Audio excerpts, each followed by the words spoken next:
우리가 저번 시간에 종말의 시대를 살아가면서 갑작스럽게 임하시는 재림의 때를 우리가 늘 깨어 준비하는 자세로 살아가야 된다라고 말씀을 나누었었습니다. 그때가 되면 분명한 분리가 일어납니다. 선택을 받은 자와 버려둠을 당한 자에 대한 분리가 일어나죠. 모두가 다 똑같은 일상을 살아가는 겁니다. 똑같은 일상 속에서 똑같은 모습으로 똑같이 밥을 먹으며 살아가지만 그 안에서 어떤 사람은 데려감을 당하고 어떤 사람은 버려둠을 당하는 겁니다. 중요한 것은 뭐냐면 그렇게 똑같은 일상을 살아가는 가운데 어떠한 흔적이 일상의 삶 속에 배어나느냐, 그게 가장 중요한 것입니다. 예수 그리스도를 믿는 자로서의 흔적이 있느냐, 아니면 그냥 일상에 살아가는 세상 사람들과 똑같은 흔적을 갖고 살아가느냐였습니다.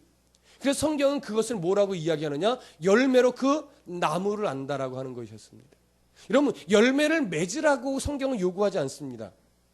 열매를 맺으라가 아니라 일상의 삶 가운데 나타난 열매를 보니 그 나무가 어떤 나무에 접붙임받은 가지인지를 안다라고 하는 겁니다.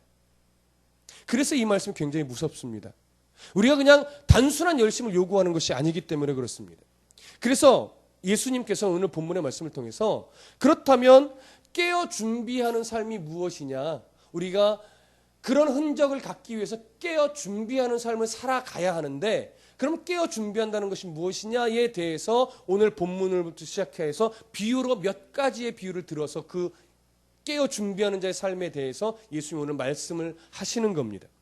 오늘 본문의 비유의 내용을 정리해 보자면 그리 어렵지 않습니다. 한 주인이 언제 오게 될지 모르는 먼 여행을 떠나게 되는 것이죠.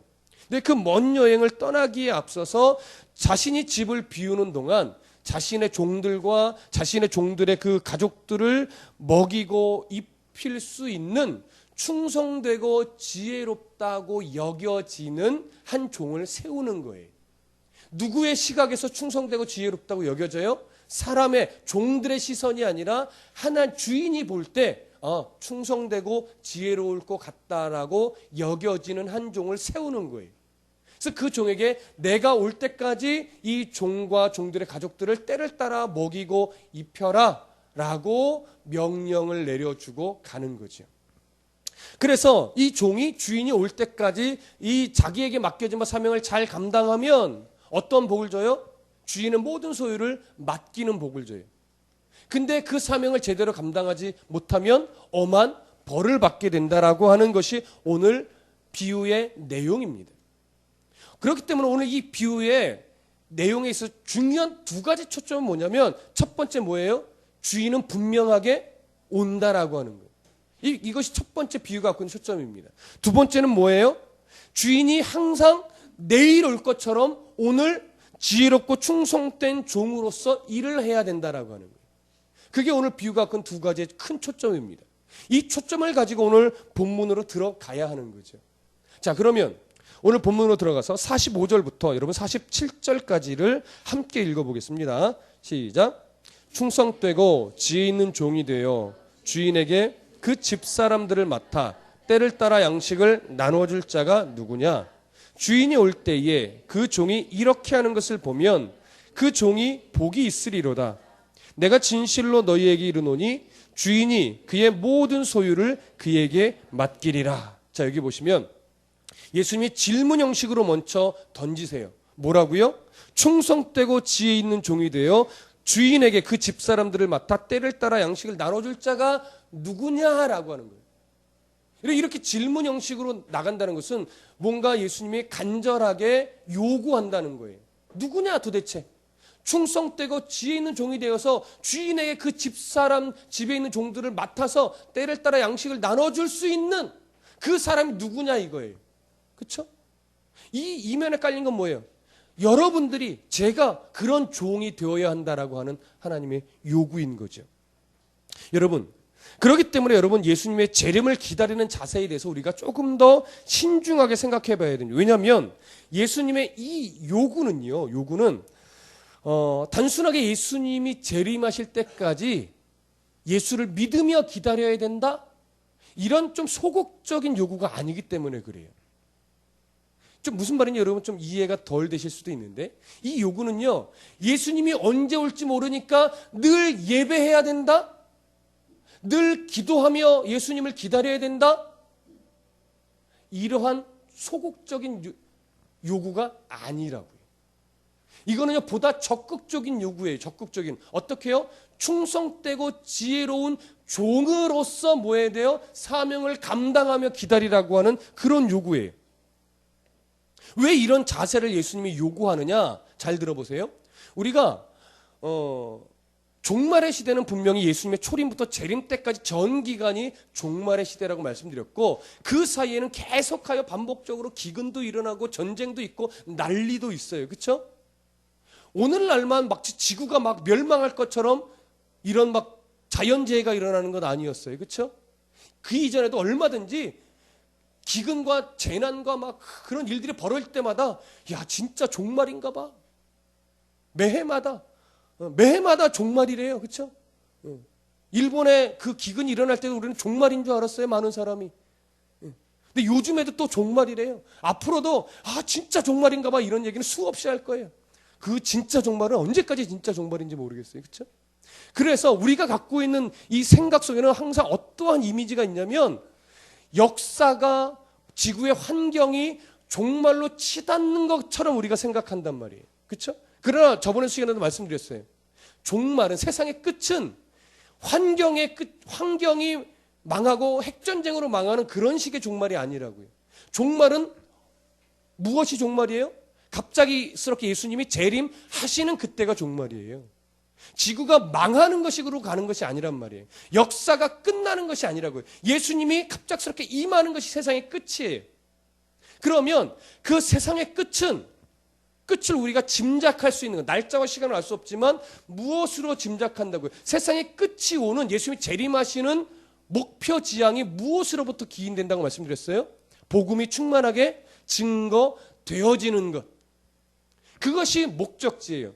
복음이 온 세상 열방 가운데 충만하게 증거되어지면 그때 예수님이 뭐예요? 오시는 거예요. 그러니까 잘 보세요. 하나님께서 예수님 재림의 때를 예를 들어서 2050년 7월 7일 이렇게 정해 놓으셨을까요? 아니에요.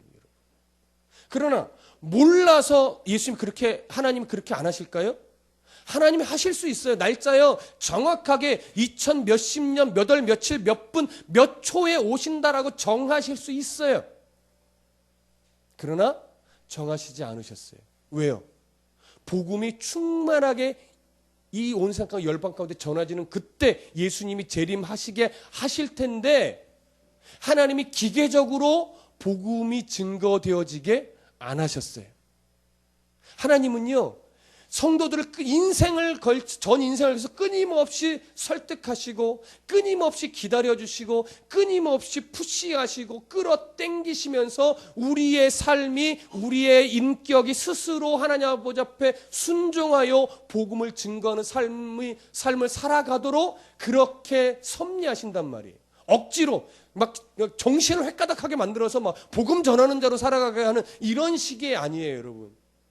매일 밤마다 막 꿈으로 너는 어디 나라 가서 복음을 전해야 된다, 막 음성 들려주고, 막 그거 순종 안 하면 막 다리 몽둥이 부러뜨리고 막 이런 식으로 억지로 안 하신다고요.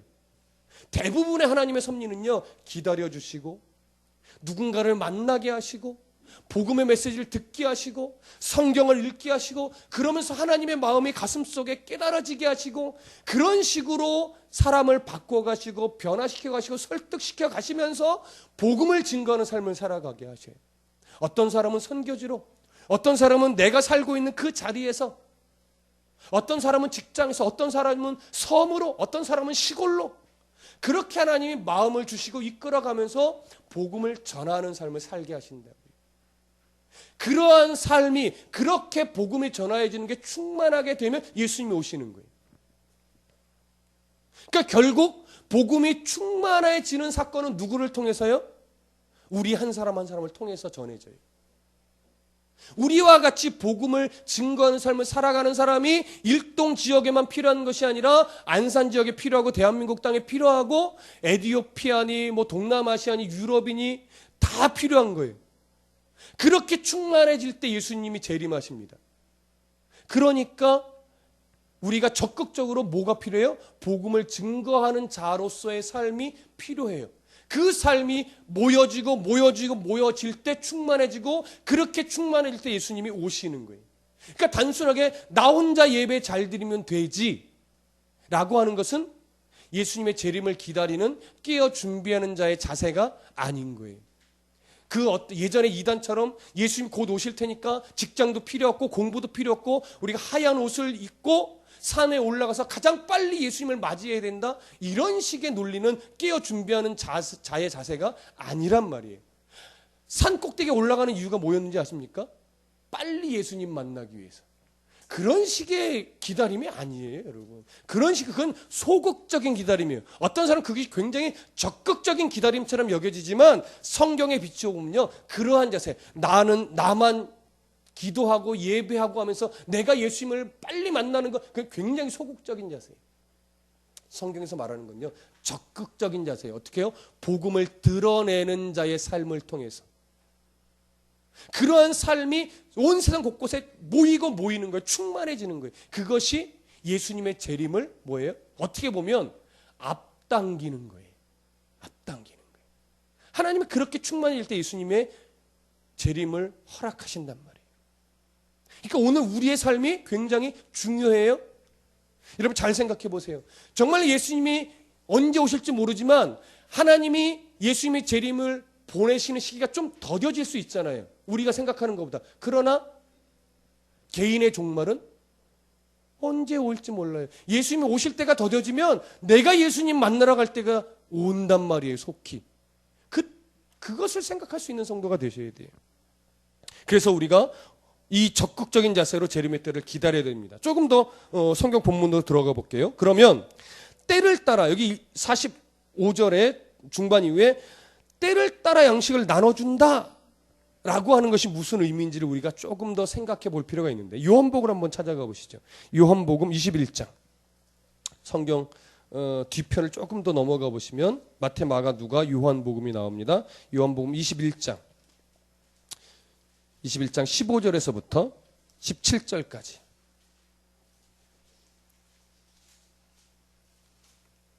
요한복음 21장 15절에서부터 17절, 우리 한 목소리로 함께 읽어보겠습니다. 시작. 그들이 조반 먹은 후에 예수께서 시몬 베드로에게 이르시되 요한의 아들 시몬아, 네가 이 사람들보다 나를 더 사랑하느냐 하시니 이르되 주님 그러하나이다. 내가 주님을 사랑하는 줄 주님께서 아시나이다.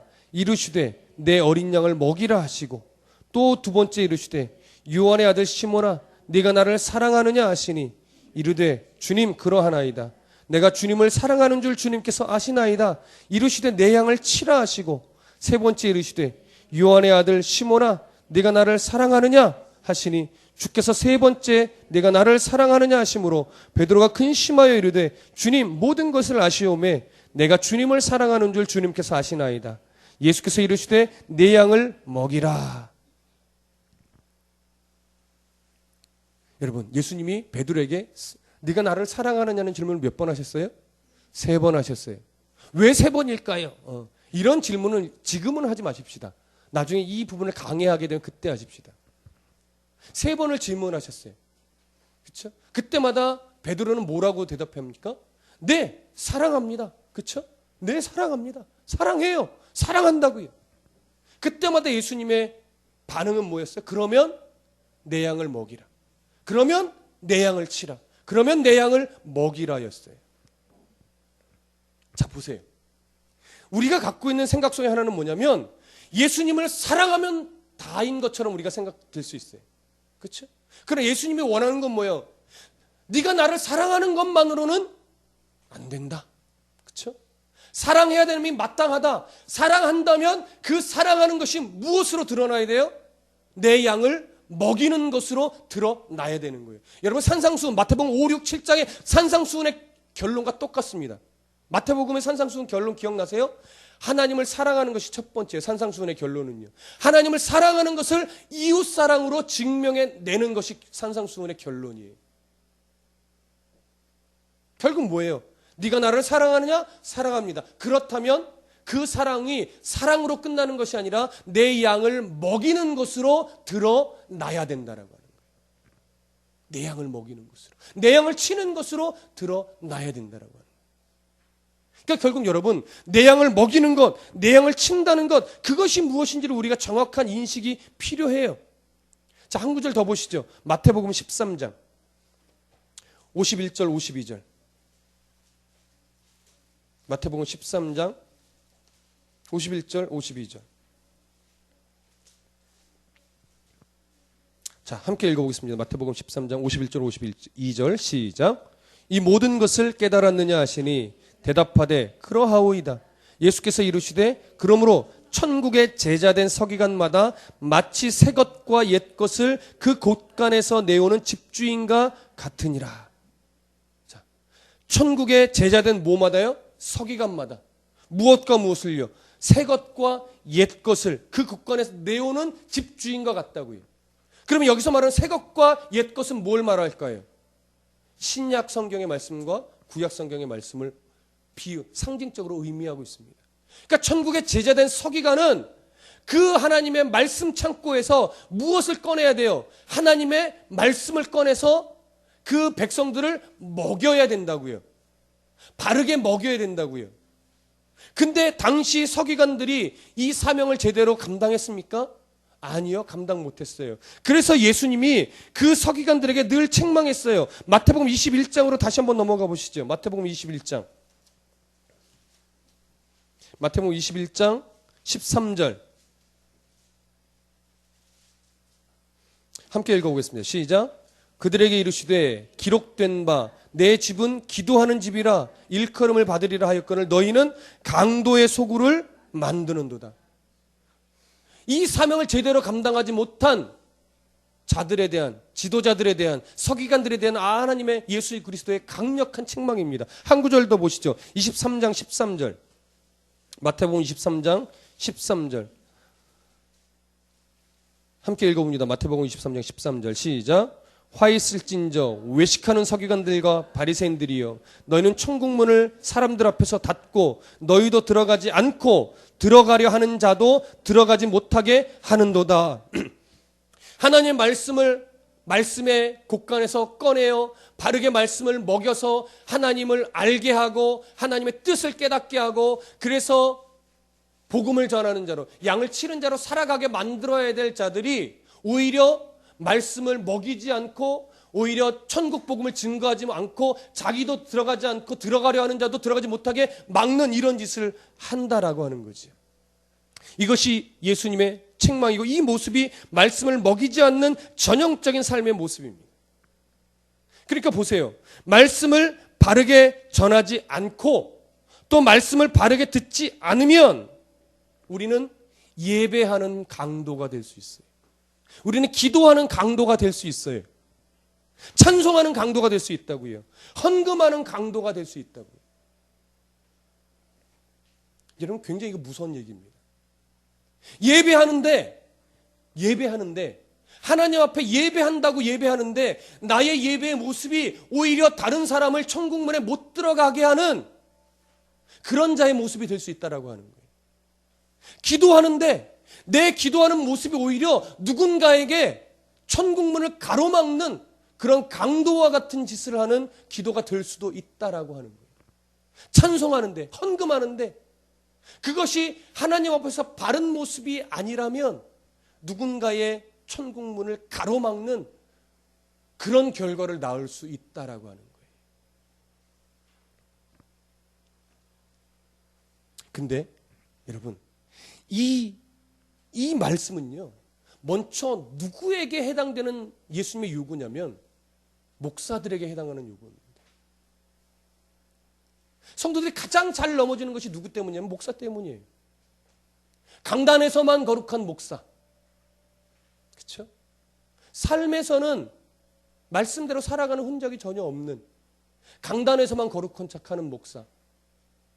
그런 사람들이 결국 뭐냐면 성도들이 하나님 나라를 가는 것을 막습니다.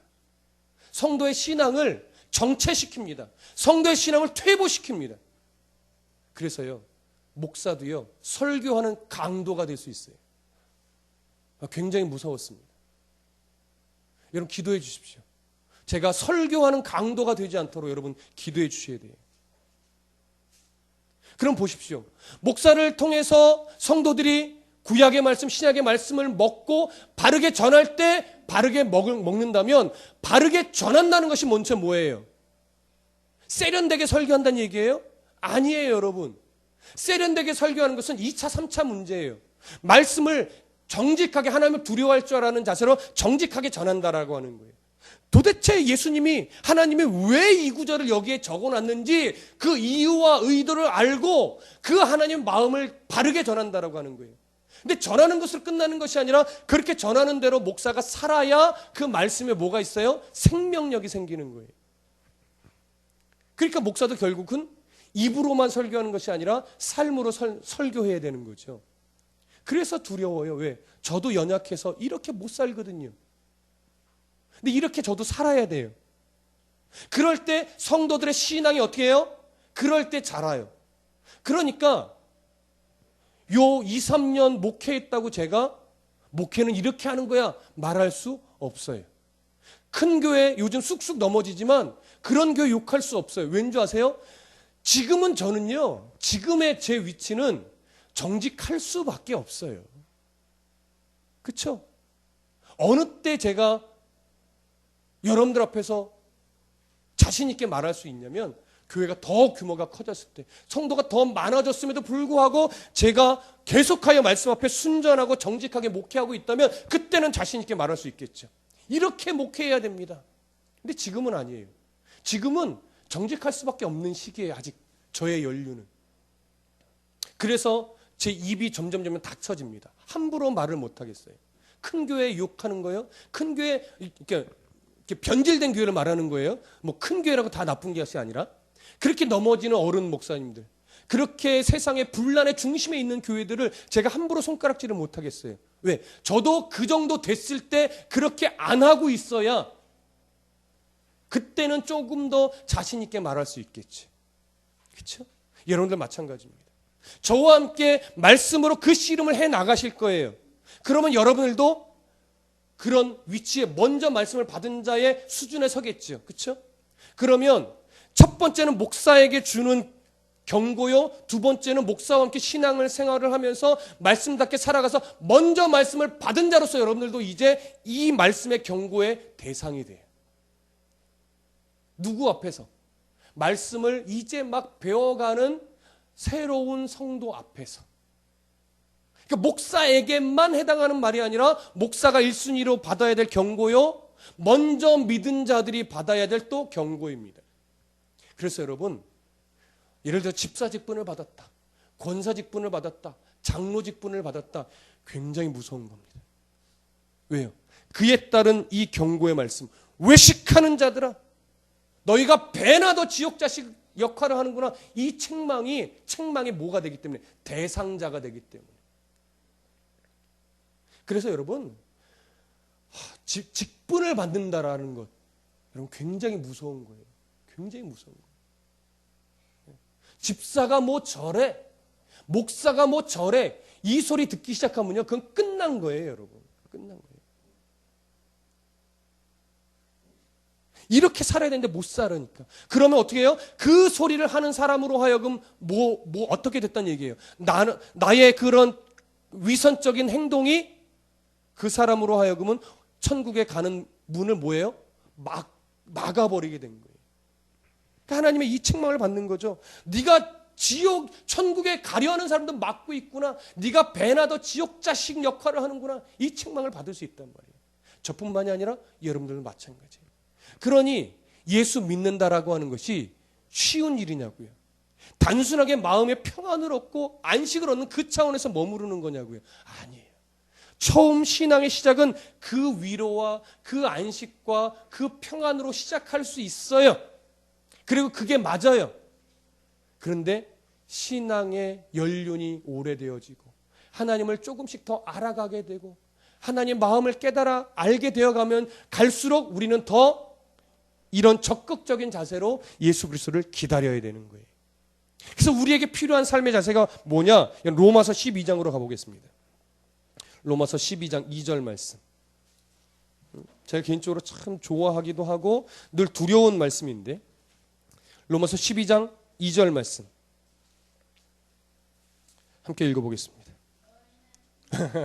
시작. 너희는 이 세대를 본받지 말고 오직 마음을 새롭게 함으로 변화를 받아 하나님의 선하시고 기뻐하시고 온전하신 뜻이 무엇인지 분별하도록 하라. 잘 보세요. 여기 너희는 이 세대를 말하는 여기 세대라는 것은 그 세상의 그 당시의 가치관, 그 당시의 어떠한 문화 이런 것들을 말합니다. 그 가치관이나 그 세대의 유행, 경향 이런 것들을 본받지 말고 오직 마음을 어떻게 해요? 새롭게 함으로 변화를 받아 말씀으로 나를 채찍질하여서 하나님의 선하신 뜻, 하나님의 기뻐하신 뜻, 하나님의 온전하신 뜻이 무엇인지 분별하도록 하라. 근데 여기 분별이라는 말을 집중하셔야 돼요. 여기 분별이라는 말은요, A냐 B냐 이것을 가려내라는 의미보다 더 적극적인 거예요. 증명하도록 하라는 말입니다. 헬라어 단어로 들어가 보면. 그러니 보세요. 그 세대가 가지고 있는 세상의 가치관을 따라 살지 말고 하나님의 가치관, 하나님의 나라의 가치관을 가지고 너희가 살아내므로 말미암아 하나님의 선하신 뜻, 온전하신 뜻, 기뻐하신 뜻이 무엇인지 너의 삶으로 증명하도록 하라라고 하는 거죠. 이게 쉽다고요? 이게 쉬워요? 정말 어렵죠. 다시 얘기하면 너희들의 말하는 그 말투로 하나님을 드러내야 된다라고 하는 거예요. 그러니까 세상 사람들과 다른 가치관으로 말을 해야 돼요. 남들이 똑같이 남 욕한다고 맞아. 그 자식은 정말 말하면서 같이 사람 욕하는 자리에 있어서는 안 돼요. 그냥 똑같은 거예요. 달라야 돼요. 행동도 달라야 돼요. 생각하는 것도 달라야 돼요. 그래서 왜 다를 수밖에 없는가를 보여줘야 돼요. 그게 나는 하나님 나라의 가치관으로 살아가는 성도임을 그것을 통해서 증명해내야 되는 거예요. 그러니 어렵죠. 기도하는 자로서 내 화를 누를 수 있어야 돼요. 예배하는 자처럼 나의 분을 하나님 앞에서 풀어낼 수 있는 사람이 돼야 돼요. 사람 앞에 풀으시면 안 돼요. 그래서 제가 종종 드리는 말씀이 뭐예요? 성도는 거룩한 위선을 떨어야 돼요. 화가 나도 면상에 대고 화내면 안 돼요.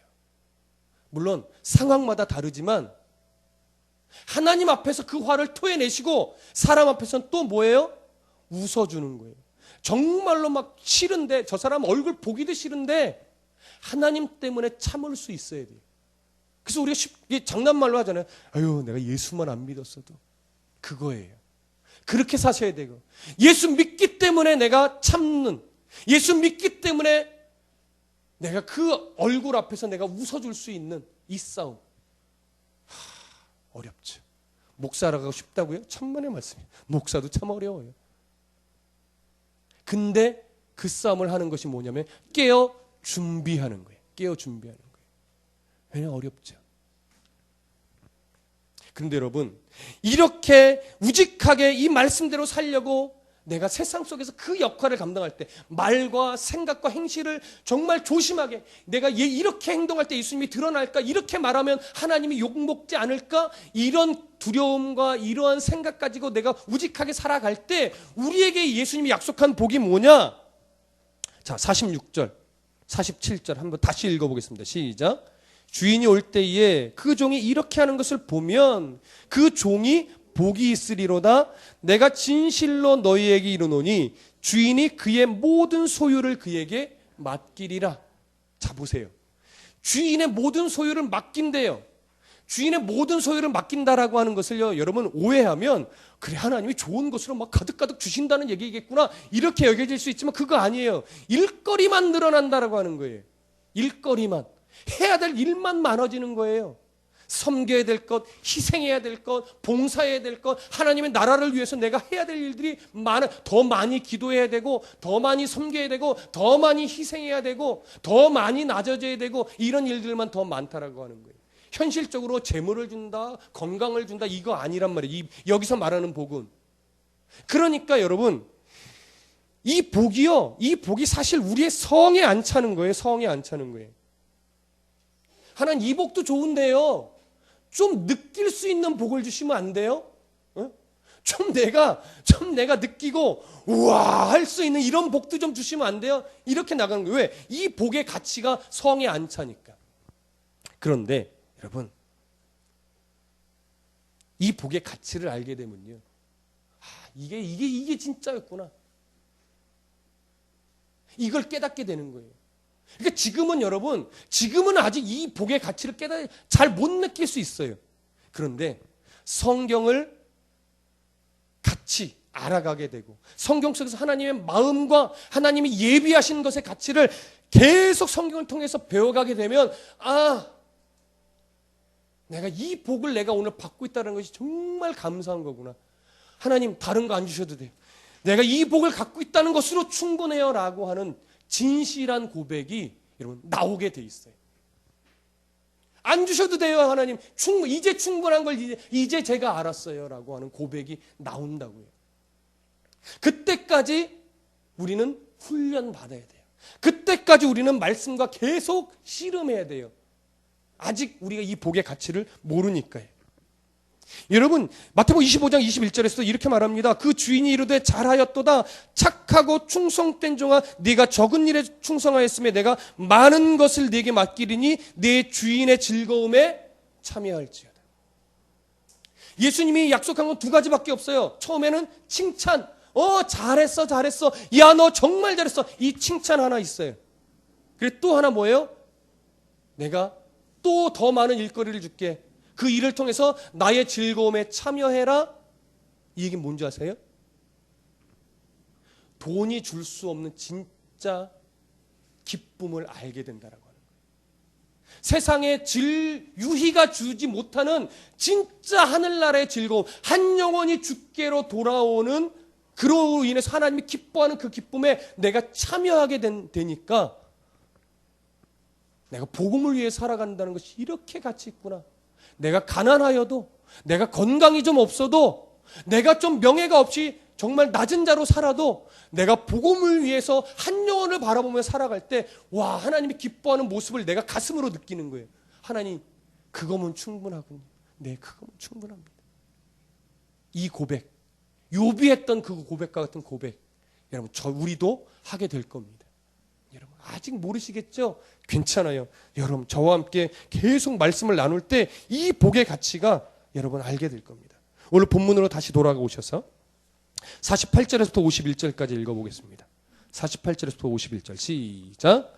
만일 그 악한 종이 마음에 생각하기를 주인이 더디 오리라 하여 동료들을 때리며 술 친구들과 더불어 먹고 마시게 되면 생각하지 않은 날 알지 못하는 시각에 그 종의 주인이 이르러 엄히 때리고 외식하는 자가 받는 벌에 처하리니 거기서 슬피 울며 이를 갈리라. 자, 이제 악한 종에 대해서 이야기해요. 악한 종.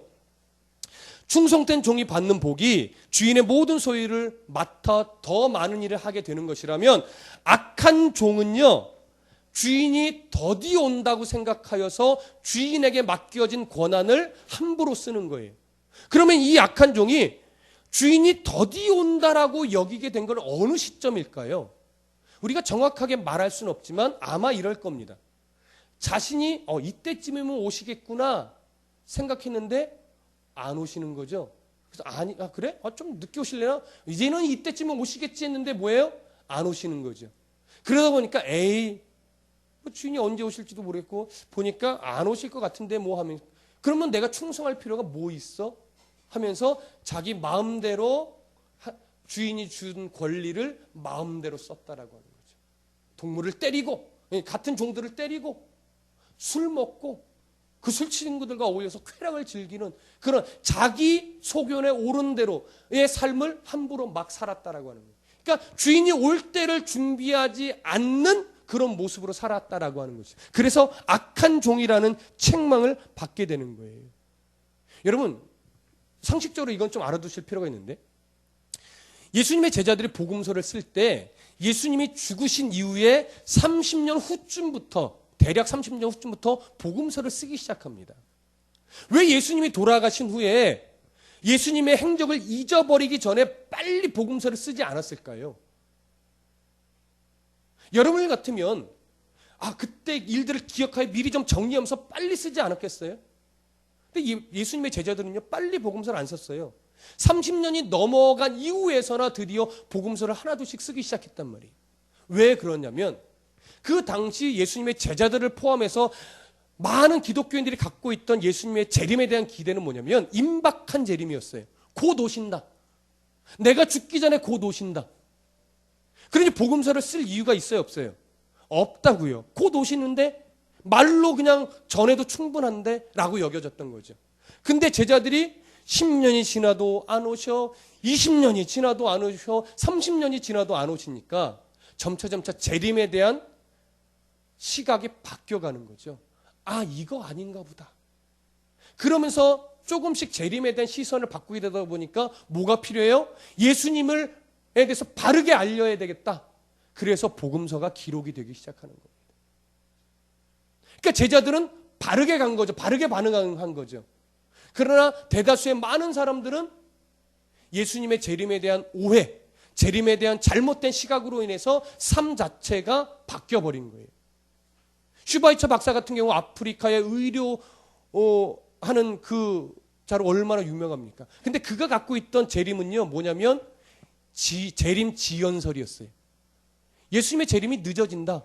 근데 왜 늦어지느냐? 세상이 살기 좋아지기 때문에 오실 필요가 없게 된다라고 하는 거예요. 그래서 재림 지연설은요, 결국 예수님은 재림하지 않는다라고 하는 것으로 결론을 맺어져요. 세상은 정말 살기 좋아집니다. 그렇죠? 그러나 살기 좋아지는 것이 예수님의 재림과 상관이 있어요? 상관없단 말이에요. 성경을 잘못 아는 거예요. 그러니까 하나님 원하시는 방향이 아닌 전혀 다른 방향으로 살아가게 돼요. 여러분, 그래서 재림에 대해서 바르게 아는 것이 필요합니다. 근데 오늘 본문으로 잠깐 다시 들어가시면 이 악한 종, 동료들을 때리고 술 취둔 걸 더불어 먹고 마시게 되는 이런 일을 한 종을 하나님이 책망하고 벌을 내리시는데 그 벌을 내리는 기준이 뭔지 아십니까? 뭐 상해죄나 뭐 직무유기죄나 이런 게 아니에요. 51절 한번 보세요. 어미 때리고 외식하는 자가 받는 벌에 처해요. 여러분, 이걸 그냥 읽으시면 그렇구나 할 텐데 잘 생각해 보세요. 때리고 술 친구 더불어 먹어서 직무를 유기하고 남용했다고요. 근데 받는 벌의 제목은 뭐예요? 외식하는 자가 받는 벌을 받아요. 뭔가 좀 안 맞죠? 그렇지 않습니까? 자연스러워요? 아니요. 잘 보세요. 자연스럽지 않아요. 동물을 때리고 엄한 짓을 했는데 받는 벌은 뭐예요? 외식하는 자가 받는 벌이에요. 왜냐? 성경에서 외식이라는 것은 무엇을 의미하느냐? 겉으로 치장만 하고 거기에 상응하는 내용이 없는 것, 이게 외식이에요. 그러니까 그리스도인이 조심해야 될 것은 뭐냐면 그리스도인이란 이름은 없는데 그리스도인에 해당하는 내용이 없는 삶. 하나님께 책망받을 만한 내용인 겁니다. 삶인 겁니다. 그러니까 보세요. 우리가 이제 정말로 집중해야 알아야 될 것은 뭐냐면 맡겨진 사명이 무엇인지도 알아야 되지만 먼저 내 존재가 뭐냐를 먼저 아셔야 돼요. 그리스도인이라는 게 뭐냐를 먼저 아셔야 되고 그래서 그 다음에 알아야 되는 것이 뭐냐면 그러면 그리스도인으로서 뭘 채우는 삶을 살아야 되냐 이 두 가지를 알아야 되는 거예요. 그러니까 목사는 먼저 뭐 해야 돼요? 인간에 대한 존재가 뭐냐를 가르쳐야 돼요. 성경을 중심으로. 그리고 또 뭘 가르쳐요? 그러면 그리스도인의 삶이 무엇으로 채워져야 되냐를 성경을 근거로 해서 가르쳐야 되는 거예요. 그래서 나를 알고 나의 속에 채워져야 될 것을 알면 그렇게 살아가야 되는 거죠. 거기서부터 그리스도인의 삶의 자세가 나오는 거예요. 이게 바로 성경적인 겁니다. 나를 바르게 알아가는 싸움과 바르게 채워가는 싸움, 이것이 중요하죠. 성경은 이 싸움을 인내로서 가야 할 우리 앞에 당한 경주라고 표현하고 있습니다. 왜 경주냐? 이 싸움은요 10년 훈련받아서 되는 것이 아니라 평생에 걸친 싸움이기 때문에 그래요. 왜요? 우리 인간의 존재됨이 인간은요 완악해요. 굉장히 완악해요. 굉장히 죄성이 많고 굉장히 고집도 많습니다. 그래서 하나님이 억지로 우리를 꺾지 않으시기 때문에 이것이 평생에 걸친 싸움이에요. 그리고 이 싸움이 굉장히 어려운 싸움이에요. 그래서 평생에 걸친 하나님의 설득과 하나님의 연단과 하나님의 훈련이 필요합니다. 그래서 우리가 늘 받는 유혹은 뭐냐면 조금 더 이 정도 신앙생활 했으면 이제 좀 편하게 신앙생활하면 안 될까? 조금 더 이제 좀 여유 있게 신앙생활하면 안 될까? 우리는 늘 그런 유혹을 받고 그런 유혹을 늘 내 앞에 내어놓고서 예배하고 신앙생활합니다. 그러나 여러분 분명히 아실 것, 우리가 죽는 그날까지, 예수님이 우리를 부르시는 그날까지 편안한 신앙생활은 없습니다. 고상한 신앙생활도 없습니다. 여유 있는 신앙생활도 없습니다. 신앙생활은 평생 경주예요. 내가 그리스도인답게 살아가는 경주예요. 치열해요. 그런데요, 이 경주 속으로 내가 기꺼이 들어가서 말씀의 은혜를 받고 하나님의 은혜를 알게 되면 이게 치열하지만 여기서 오는 기쁨과 감사를 누리게 되니까 정말로 행복한 삶을 살아갈 수 있어요. 그러니까 이것을 맛볼 때까지가 힘든 거예요. 이것을 알아갈 때까지가 힘든 거예요. 한번 알면 이제 그 싸움을 치열하게 살아가면 되는 거예요. 여러분, 오늘 이 마음이 저와 여러분들 안에 있으시길 소원합니다. 예수님이 내 생각보다도 더 더디 오신다면, 그렇다면 내가 먼저 예수님을 만나러 가게 돼요. 그때까지 이 믿음의 경주를 잘 싸워내시는 성도가 되시기를 소원합니다. 기도하겠습니다.